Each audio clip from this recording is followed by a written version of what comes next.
અમારા ફાધર છે, એમનું નામ પ્રકાશ રાવલ છે. પરમ દિવસે એમને હાથમાં સખત દુખાવો થયો હતો અને ડિસલોકેટ થઈ ગયું હતું, જેના કારણે હાથ પણ નતા હલાવી શકતા અને એમને તાત્કાલિક હોસ્પિટલ લઈ જવા જેવું થયું હતું. અને અમારા એક રિલેટિવ દ્વારા અમને શિવાલિક હોસ્પિટલનો ખ્યાલ આવ્યો અને એ લોકોના મત મુજબ અમે લોકો અહીંયા આવ્યા અને પપ્પાની ટ્રીટમેન્ટ થઈ, એક્સરે થયો, સીટી સ્કેન થયો અને ડોક્ટરે સારું સર્જરી સજેસ્ટ કરી અને સર્જરી અમે કરાઈ અને સર્જરી એકદમ સક્સેસફુલ રહી છે અને આજે એમની હાલત ખૂબ જ સરસ છે અને એક જ દિવસમાં એમનું ઇમ્પ્રુવમેન્ટ ખાસું છે અને બેસી શકે છે.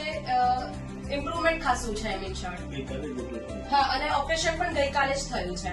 ઓકે ડોક્ટર, તમને કેવું લાગે છે? સારું છે, ઘણું સારું છે. સારું છે. કાલ તો એકલો ઉભો નતો થઈ શકતો, અચ્છા હવે તો ઉભો થવું વધારી. ઓકે ડોક્ટર વરુણ વ્યાસ અને એમની ટીમ વિશે તમારે કંઈ કહેવું છે? હા, ડોક્ટર વરુણ સર એમની ટીમ બેસ્ટ ટીમ છે. ગાંધીનગરમાં ઓર્થોપેડિકનું બેસ્ટ હોસ્પિટલ છે. હું તો એ જ સજેસ્ટ કરીશ કે ઓર્થોપેડિકના કોઈ પણ ઓપરેશન હોય કે કોઈ પણ નાની બી ઇન્જરી હોય એના માટે તમે ઓર્થોપેડિક માટે આ હોસ્પિટલ હું સજેસ્ટ કરી શકું છું.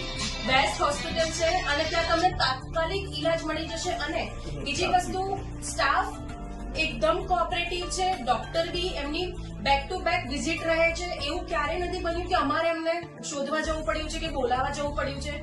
Best doctor in Gandhinagar for orthopaedic.